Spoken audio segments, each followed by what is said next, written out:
name is Felix Albani, and today's video is going to be about how to set up Ranger SSL.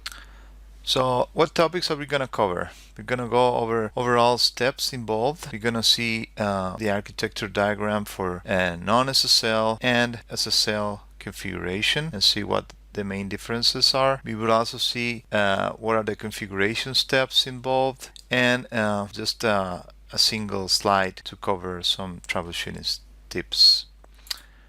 Okay, so overall steps here are the creation of SSL certificates.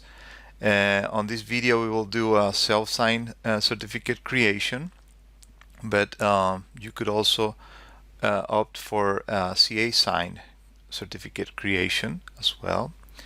We will see how to create and deploy the keystores and truststores. We will go and use Ambari UI to configure the Ranger admin settings, and we'll use as well the Ranger admin UI to see how to configure all the Ranger plugins as well. So here's the architecture diagram without SSL.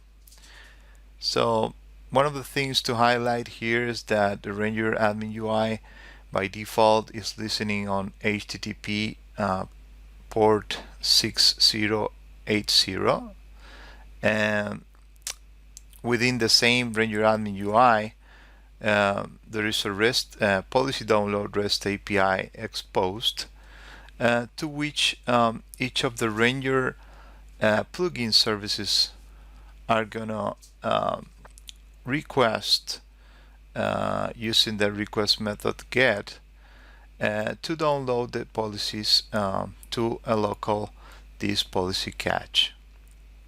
It's worth mentioning that the Ranger plugin lives within the JVM of each of the services. So for example, the Hive Server 2's JVM will also contain the Ranger plugin within. And this is important because all the logins, all the loggers are going to print all the information to the Hive Server 2 log. The local policy cache is a JSON file that's located on the etc Ranger.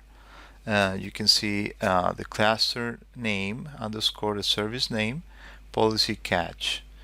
So by default, each of the Ranger plugins will try to download every 30 seconds. That's the default. The policy list. Upon successful download of the policy list, is going to store it on the local disk. That will be the source of truth until it's able to download a new policy file. Okay, so on this diagram you can see I added only a few services. Depending on your HTTP version, you can have more or less, so you should check the documentation on what are the supported services for your HTTP or HTTF version. So here we go to the following slide where we see the SSL enabled diagram. On this diagram we can quickly see what the main differences are. Okay, so real quick here, as you can see, the Ranger admin UI is now listening on HTTPS. The default port for SSL is 6182. You can change that, but that's the default. And then on the local disk on the Ranger admin UI, there are two important files that we will see how we need to configure later. One is the Ranger admin keystore and the Ranger admin truststore. Now on the wire you can see that the Ranger plugin changed and now is using HTTPS and performing a two-way SSL handshake. The request method is still get, and also on the local disk for each of the services we have a Ranger plugin keystore and a Ranger plugin truststore. So since this is a two-way SSL handshake, this server and the client on this case will be the Ranger plugin, we'll have to present and handshake and perform a handshake and validate their certificates both ways. Once that handshake is successful, then the Ranger plugin will be able to download the policy file. Okay, so now we'll go to the steps for this configuration. First off, we will see how to create a key store for the Ranger admin service. Here's an example of how to do that by creating a self-signed certificate. Once again, this could be different in case you're using CA sign certs. If that's the case, I advise you reach out to your security team on what will be the process for you. So we will log into the Ranger admin host, open a shell console to the host, and cd to the Ranger admin conf directory. We'll use the key tool command that's part of the Java JDK or JRE to create a trust keystore, the Ranger admin keystore JKS. So this is this single step performs two operations. One is creates the certificate and then creates the key store as well. So it performs both steps. When you run this command, you will be prompted for a set of information that you will have to type and fill in accordingly to what you need. Then you will need to change, of course, the permissions for this Ranger admin key store and trust store. Okay, so that's important because you want to make sure the Ranger user has permissions to read the file, and only the Ranger user. So step 2, now you can see we move to the service side. We'll be creating the Ranger plugin key store JKS this time. And for the example here, so for each of the services, of course, the conf directories will be different. The example or we will do right now is for Hive. So you can see I'm cd changing the directory to etc hive conf, and then I'm issuing once again the key tool command to generate a self-signed certificate. In this case, we'll be creating a Ranger plugin key store to JKS at the same time. And once that is created, you will need to change the ownership and permissions as well, like we did before. Okay, so we have done the Ranger admin and the plugin key stores at this point. Now the step 3 will be to create the Ranger plugin trust store. In order to do that, we'll need to export the Ranger admin certificate. Okay, so we'll open a console, a check console to the Ranger admin host, and we'll change the directory to the etc Ranger admin conf, issue the key tool command to export and create a Ranger admin.cer file. And once we have that file created, we will copy that file over from the Ranger admin host to the Hive server 2 host on this case, and once that file is copied, then we can issue the key tool command on the Hive server host to import and create the Ranger plugin truststore.jks file. Okay, now on step 4, we'll be creating the Ranger admin truststore.jks.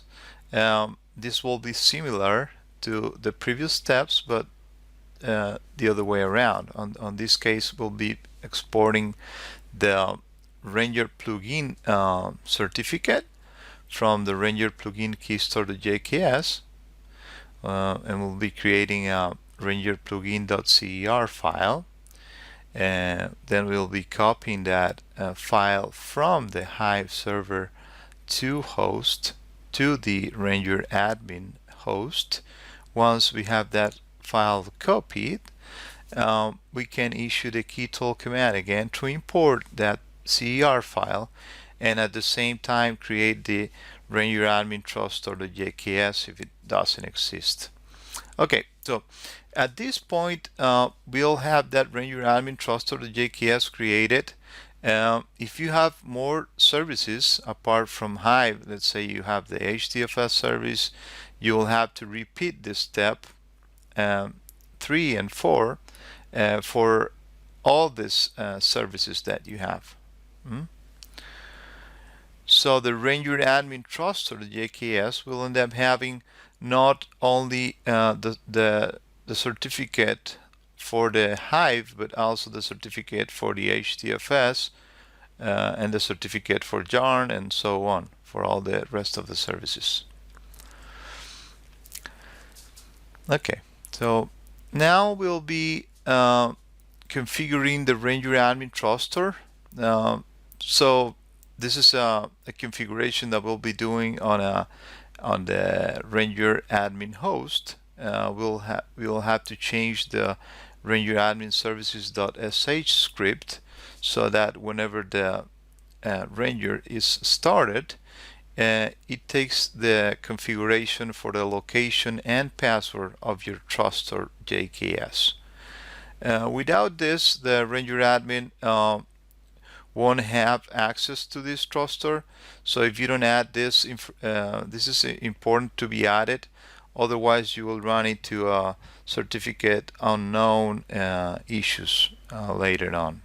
Okay, so once this is added, you can go ahead and restart the Ranger admin service.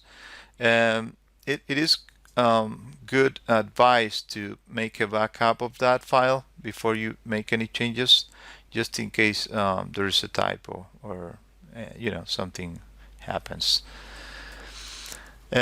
So the next step, we will go to Ranger admin configuration within Ambari. So you will open an Ambari UI and go to the Ambari Ranger configs advanced tab. Once you're there, you will need to uncheck the HTTP enable configuration setting, and also you will have to change the external URL that's using the Ranger admin. So here we need to change the protocol from HTTP to HTTPS and the default port from 6080 to 6182. Then we scroll down to the Ranger admin site section, and we'll add the following configuration properties. We'll need to add the keystore file location, the keystore password, the keystore alias, the client auth 1, that's for the two-way SSL. Of course, we'll need to set the SSL enable true, once more the port. Then under the custom Ranger admin, we will be adding two new properties, the keystore file pointing to the keystore location, and the client auth once again set to 1. Once you set all these, you will have to save and restart Ranger admin. So when you restart the Ranger admin, then you'll have to go to the Ranger plugin on Ambari. So each of the services, each of the supported services has its own Ranger plugin configurations settings. So in this case, since we were using the Hive as an example, you'll have to go for Hive configs advanced. Once you're there, you will have to scroll down to the section called Ranger Hive Policy SSL, and make sure you set the following properties: the keystore location, the keystore password, the truststore and truststore password. Once you set that, you save and restart this service. Sometimes, and for some of the services, that will need more than one service to be restarted. Just make sure you restart everything that's needed, that's marked on Ambari. And then after that's done, there is a final configuration step that needs to be done on the Ranger admin UI. So you will log into the Ranger admin UI using the admin user, and once you're logged in, you will click on the Access Manager Resource-Based Policies tab, and so you will have all the different services there. At the right of the services, you will notice there is an edit button. So you will click on the Hive edit button that you will see on the screen. You can see the service name will be Hive underscore and then your cluster name, and then at the right you will see an edit button there. So you will click on that button, and you will enter the common name for certificate. Then save the changes, and that will be all. So as a summary, we have configured through Ambari the listing address. So now it's listening on HTTPS and port 6182. We have configured both the keystores and truststores for the Ranger UI. We have also configured each of the services keystore truststores, and make sure that that configuration is also set on Ambari for each of the plugins. Okay,